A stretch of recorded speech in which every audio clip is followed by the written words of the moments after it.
우리가 전하리 말씀 열왕기상 19장 18절 한 절만 보겠습니다. 그러나 내가 이스라엘 가운데에 7,000명을 남기리니 다 바알에게 무릎을 꿇지 아니하고 다 바알에게 입맞추지 아니한 자니라. 아멘.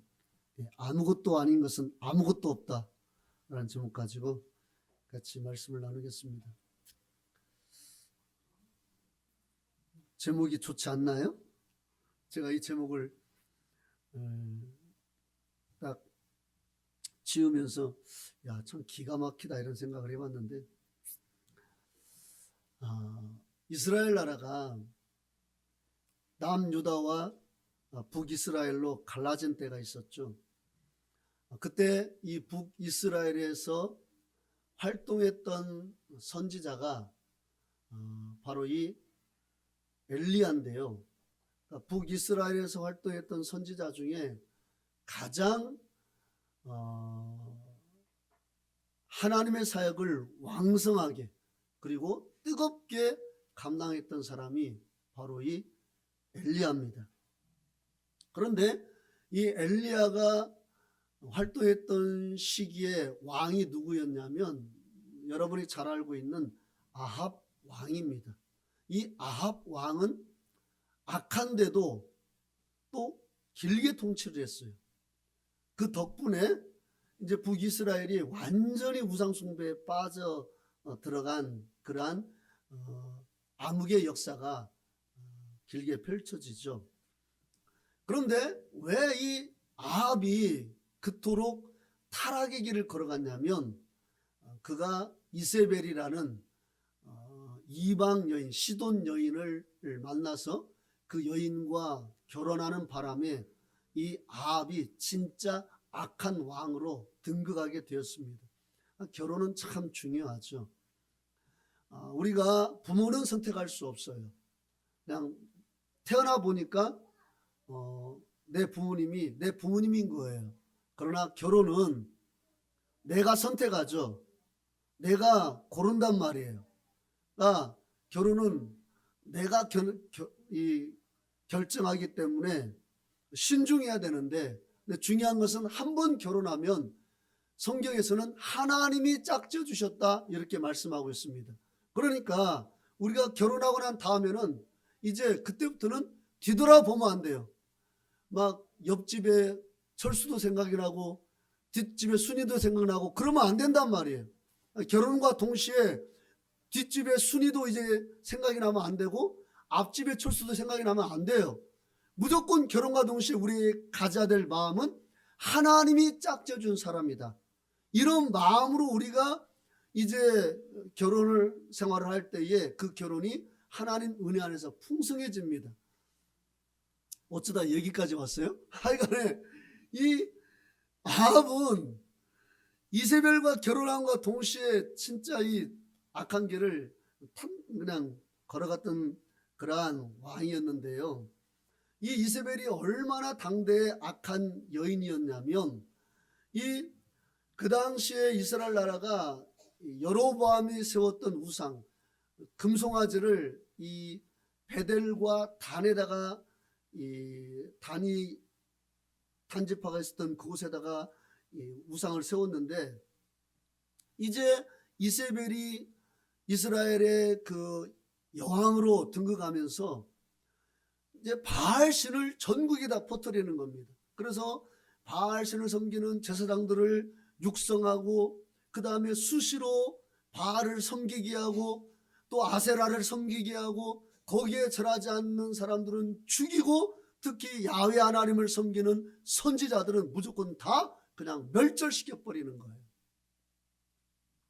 그 영적으로 메마르고 참담하고 침울하고 어두운 때에 엘리야 선지자가 킹덤 마인드, 하나님 나라의 마음을 가지고 그 나라에서 분연히 일어나 가지고 그 왕과 그 악독한 이세벨이 통치하는 그 시대에 그 백성들을 향해서 말씀을 증거했던 사람이 엘리야입니다.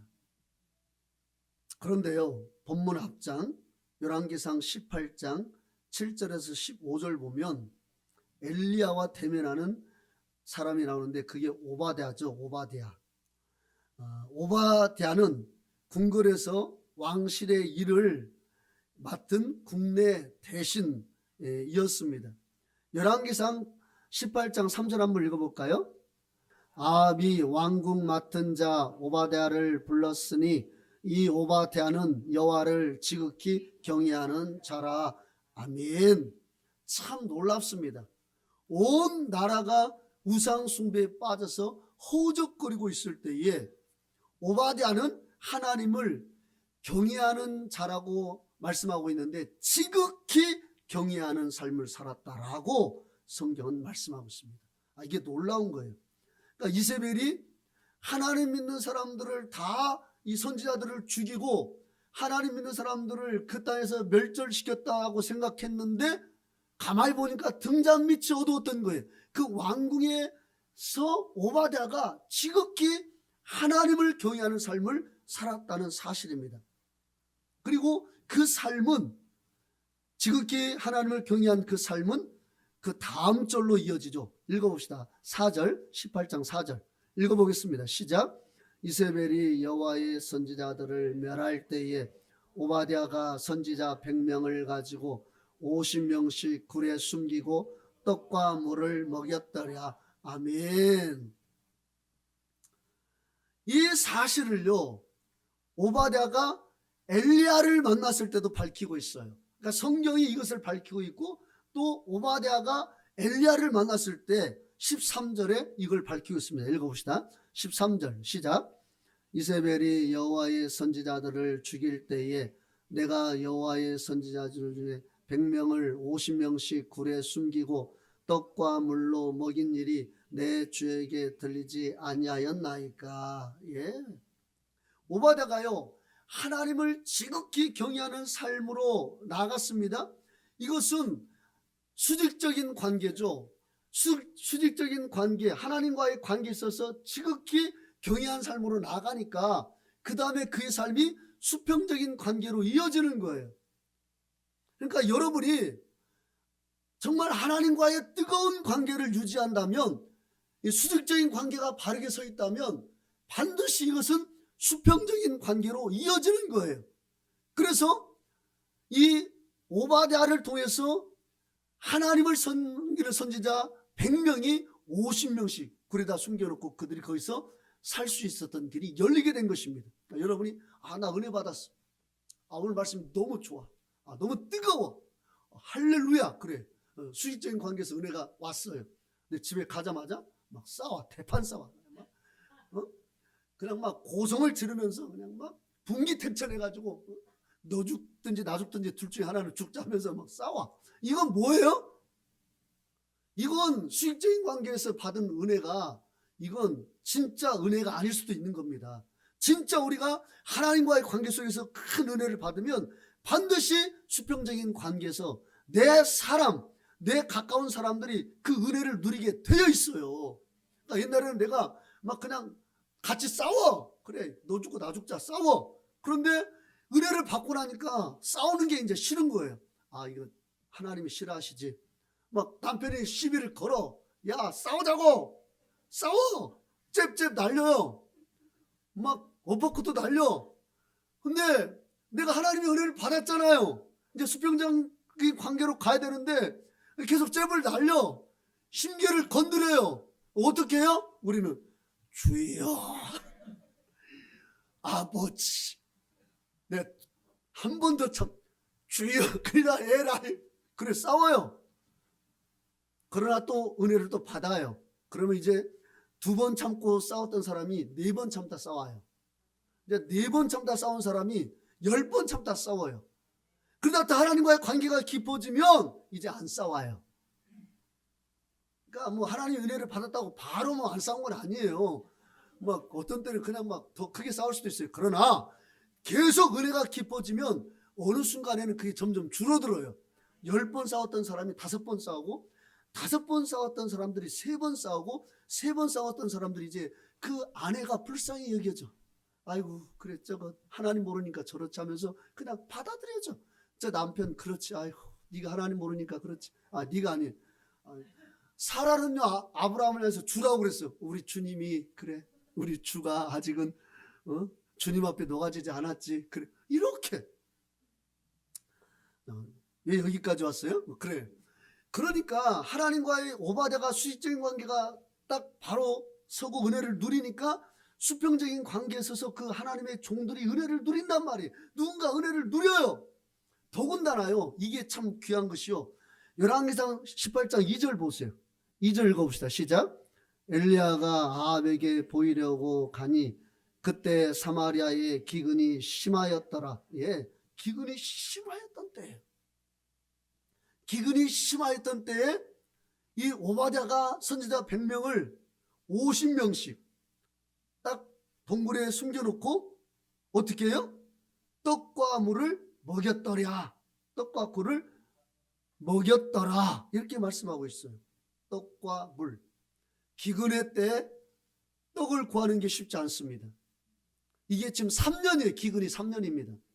그러니까 떡을 구하는 것도 쉽지가 않고 지금 이들이 기근 때에 뭘 찾아다니냐면 물 근원을 5절 보면 물 근원을 찾으려고 돌아다니는 거예요.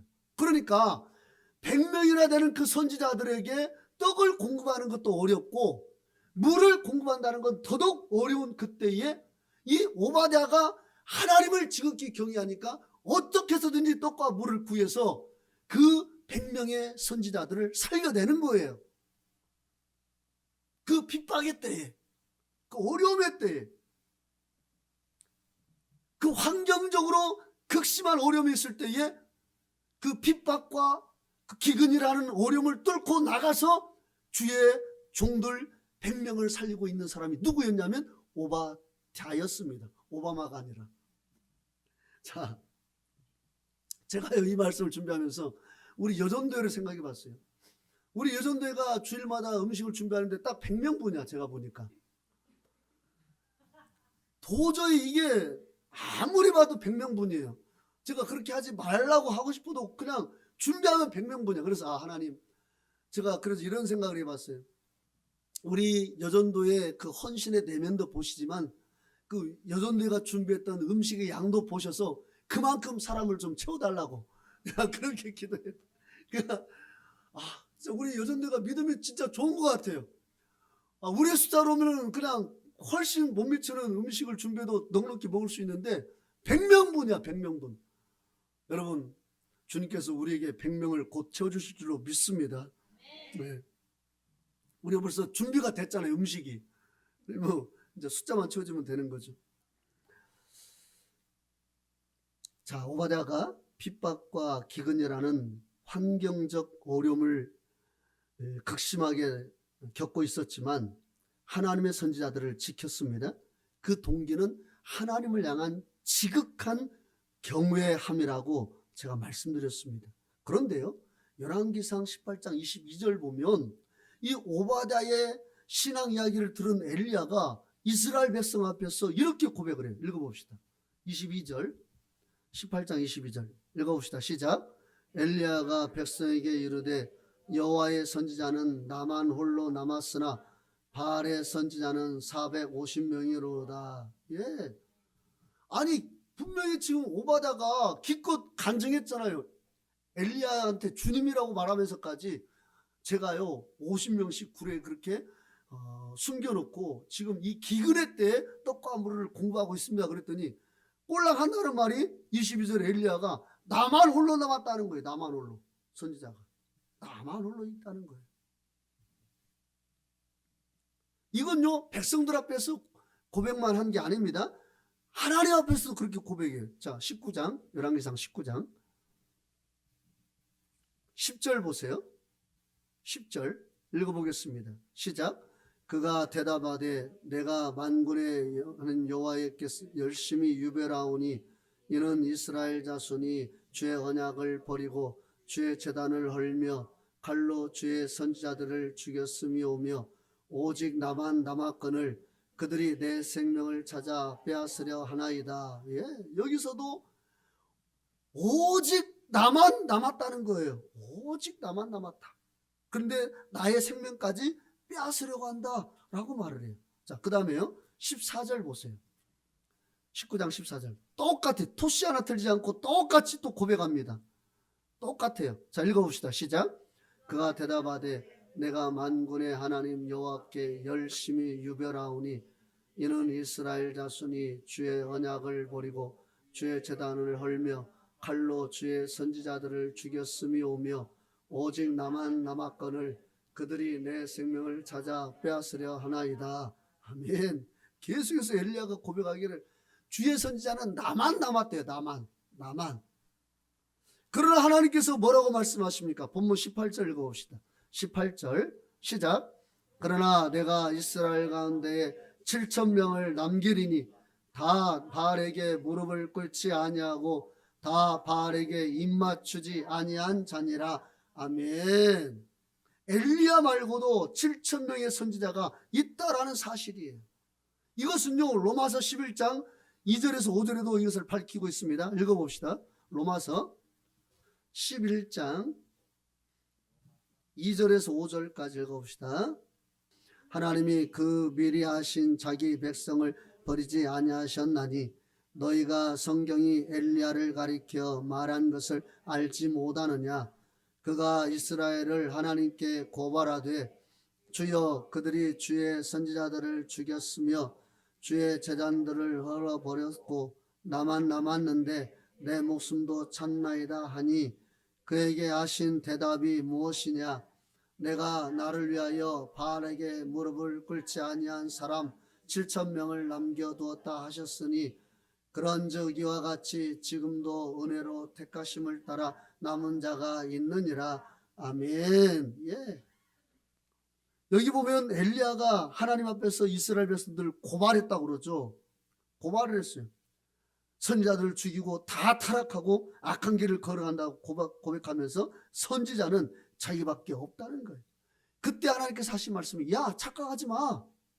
내가 바알에게 무릎 꿇지 아니한 사람 7,000명을 남겨두었어 라고 말씀하고 있는 것을 바울이 이제 인용해서 그렇게 말씀하고 있는 것을 우리가 알 수가 있죠. 자, 그렇다면 엘리야는 왜 하나님 앞에서 주의 선지자는 자기밖에 없다라고 하소연했을까요?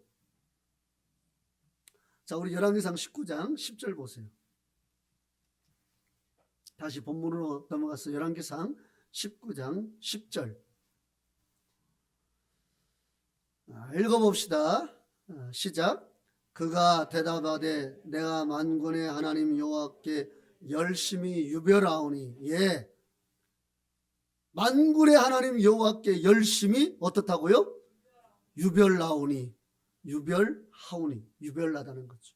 자, 또 14절에서도요. 14절 읽어봅시다. 시작.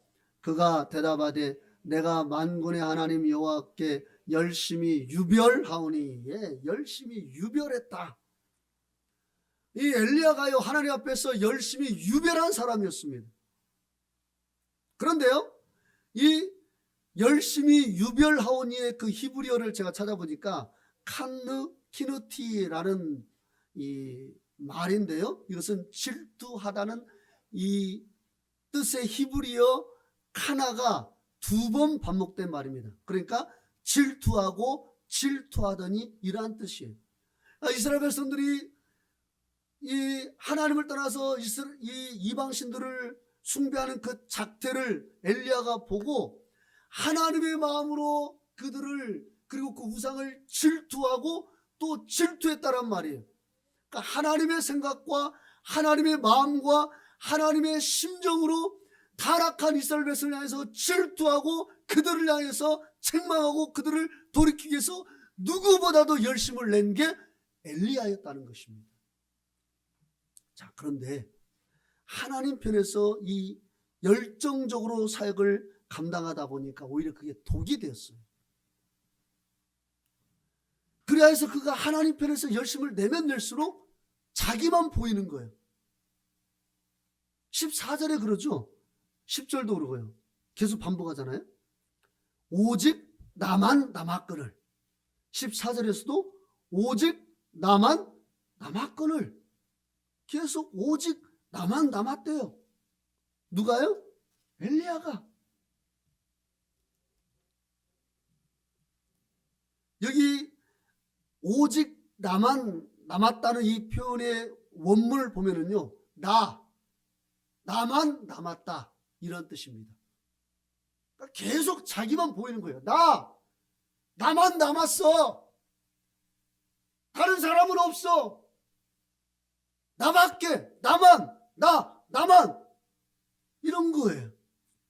더 나아가 나만에 해당하는 원어, 이 히브리 원어가 이 바드인데요. 그것은 분리되어 고립되다는 개념이 강조되는 말이에요.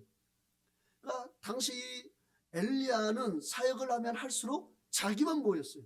자기만 선지자 같았고, 자기만 하나님을 잘 믿는 것 같았고, 자기만 하나님의 뜻을 이루는 삶을 살아가는 사람으로 그렇게 느꼈습니다. 그러자 그가 더 심한 고독감과 우울감으로 빠져가는 거예요. 그게 바로 바드라는 단어입니다. 분리되어 고립되다. 나만이 바드인데 그것이 무슨 뜻이라고요? 분리되어 고립되다. 그러니까 나만 보일수록 더 고독이 찾아오고, 나만 보일수록, 나만 생각할수록 더 우울함을 느끼게 되는 겁니다. 그래서 그가 하나님 앞에 열심을 내면 낼수록 주의 선지자는 자기밖에 없다고 더 하소연하는 거예요. 그 결과 열왕기상 19장 4절에 보면 이제 그가 이렇게 말을 하죠. 4절 볼까요? 19장 4절 읽어보겠습니다. 시작. 자기 자신은 광야로 들어가 하룻길쯤 가서 한 노뎀나무 아래에 앉아서 자기가 죽기를 원하여 이르되 여호와여 넉넉하오니 지금 내 생명을 거두시옵소서. 나는 내 조상들보다 낫지 못하니이다 하고, 19장 1절에 이세벨이 엘리야를 죽여버리겠다고 하니까 이제 엘리야가 갑자기 이제 이 바드, 나만 남았다는 그 분리되어 고립되다는 그 느낌이 점점 강하게 되니까 우울증이 찾아오는 거예요. 우울증이 깊어지니까 그가 하는 말이 주님 이제 좀 죽여주세요. 살고 싶은 마음이 없어요. 그러니까 이게요, 이세벨이 그를 죽이려고 한 이유도 있지만 평상시 그가 이 바드에 빠져 있었던 거예요. 바드에. 그러니까 고립되어서 자기만 보이는 그 바드, 나만 보이는 그 상황에 그가 깊이 몰입되다 보니까 이제 그 가운데 딱 어떤 어려운 장벽이 부딪히는 순간 절망에 빠져버린 겁니다. 그래서 죽고 싶다는 거예요. 그 천하의 엘리야가 죽고 싶다는 거예요. 그러니까 우리 오래 믿으신 분들 중에서도요, 나 죽고 싶어 이런 말 할 때가 있을 수 있어요. 그러니까 여러분 시험에 들지 마세요. 여러분 중에 혹시 우리 집사님들이 정말 저 죽고 싶어 이런 말 하면 집사님이 어떻게? 그런 말 하지 마세요. 천하의 엘리야도 그랬는데 우리 집사님들 품어주셔야 돼요. 그러니까 우리 교회를 세워나가는 분들은 우리 집사님들이잖아요. 우리 집사님들의 이 마음의 무게도 우리가 헤아려 주셔야 돼요. 이 부족한 덜 떨어진 목회자를 보필하면서 얼마나 지금 힘들게 교회를 세워 나가고 있습니까? 이분들이 혹시 막 사는 게 너무 힘들어 그러면 이해해 주세요. 어떻게 집사님이? 아니요, 엘리야가 그랬다니까요. 그러니까 우리는요, 교회 안에서 누가 어떤 말을 해도 그것을 좀 이해하려는 마음을 가져야지, 그냥 밴댕이 소갈딱지 마냥 어떻게 저렇게 이런 식의 마음은요, 우리 그리스도인에게 어울리지 않아요. 그냥 품어주는 마음, 넉넉한 마음, 따뜻한 마음, 거기에서 생명이 잉태되는 겁니다. 교회가 부흥하려면 반드시 그 교회 안에 흐르는 어떤 영적인 기류가 있어야 되는데 그것은 따뜻함이에요.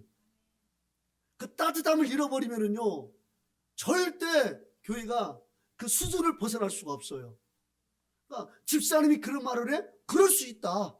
목사님이 그런 말을 해? 목사님 그런 말 하면 안 되지. 저는 그래요. 저는 그런 말 안 하려고 애를 쓰는데 혹시 제가 실수로 무슨 말을 하면 그래, 목사님도 사람이니까 그럴 수 있지라는 그런 넉넉한 마음을 받아주시면 우리 공동체가 아름답게 설 수 있는데, 우리가 혹 실수할 때 그 실수를 너무 크게 부각시키지 말자는 거죠. 자, 이 엘리야가 우울증이 찾아왔어요. 나만 보이니까, 이 바드에 빠지니까, 고립되어 분리되어 고립되다는 그 바드, 거기에 빠지니까 그냥 우울감이 오고 더 이 깊은 침륜에 들어가게 되는 거예요. 그러니까 죽고 싶은 마음이 드는 거예요, 어느 순간에. 여러분, 그러나요, 엘리야 시대 때요, 하나님의 숨겨놓은 7,000명 중에 어떤 사람이 있었냐면 나봇이 있었습니다. 나봇. 열왕기상 21장으로 넘어가면 나봇이 나오죠. 나봇이 어떤 사람입니까? 자기 포도원을 지키다가 이 아합과 이세벨에게 무참하게 죽임당한 사람이에요.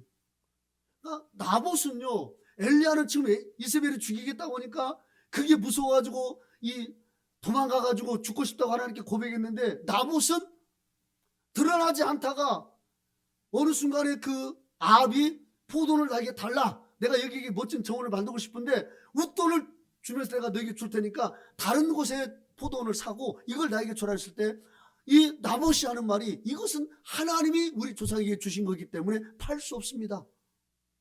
그러니까 이스라엘 백성들에게 기업은 하나님이 주신 거기 때문에 팔 수 없었죠. 팔 수 없습니다. 그러니까 믿음을 보인 거잖아요. 믿음을, 왕 앞에서 믿음을 보인 거잖아요. 그때 그 믿음 보이는 그것으로 인해서 그가 죽임을 당했잖아요. 그러니까 엘리야는 자기밖에 없는 줄 알았는데 막상 보니까 나봇이 있었던 거예요. 또 누가 있었습니까? 오바댜가 있었던 거예요.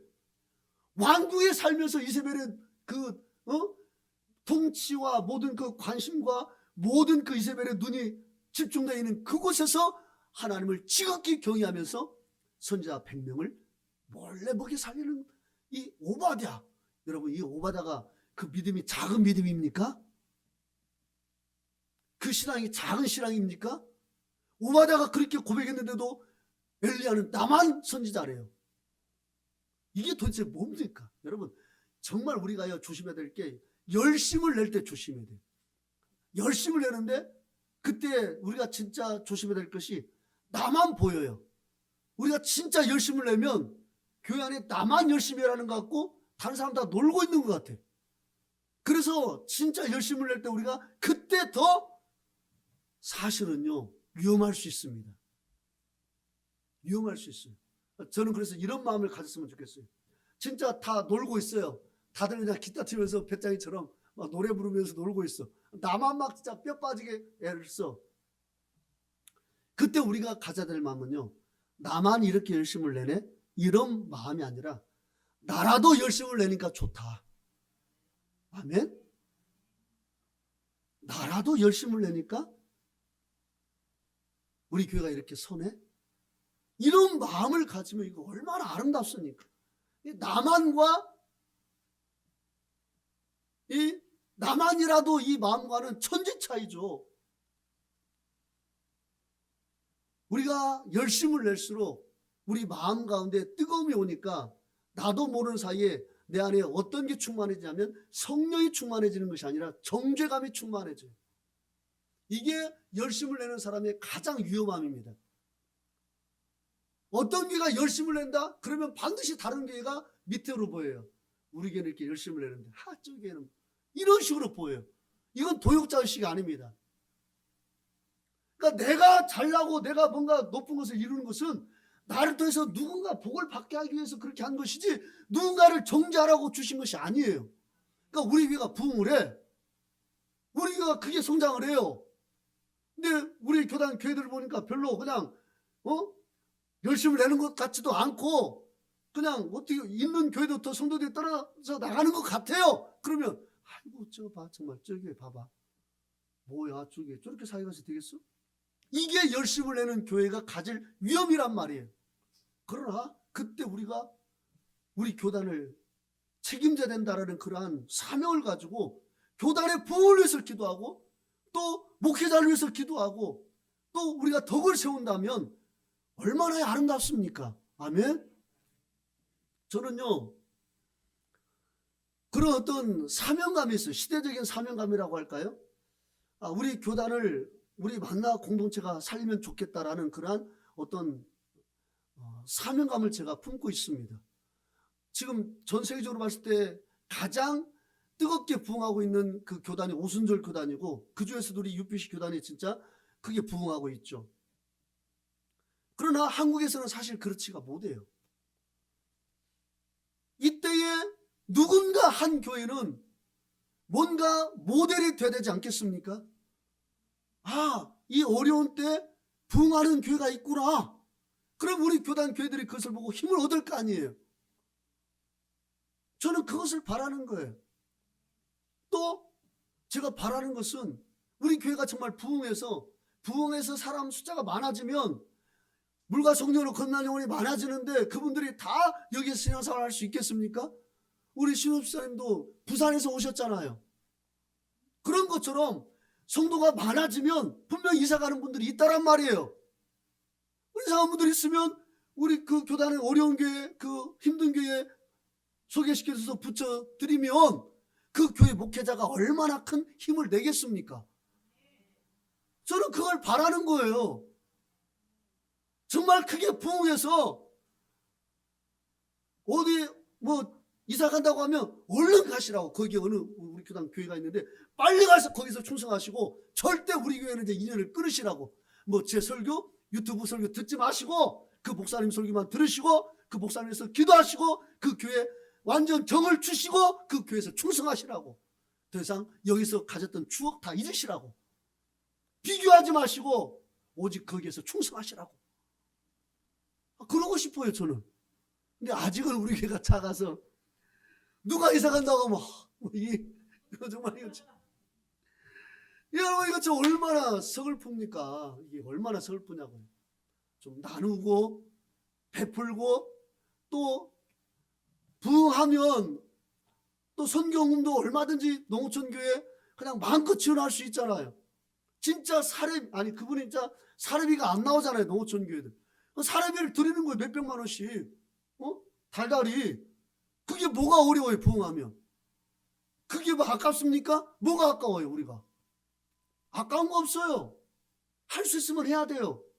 지금은 그게 안 되니까 겨우 두 교회 우리가 그것도 그냥 많이 못 드리고 있죠. 우리가요 이 내는 그 열심이 누군가를 살리는 그 열심으로 나가기를 원하고 누군가가 침체되어 있던 그 사람이 다시 힘을 얻는 그런 은혜가 있기를 원해요. 아멘.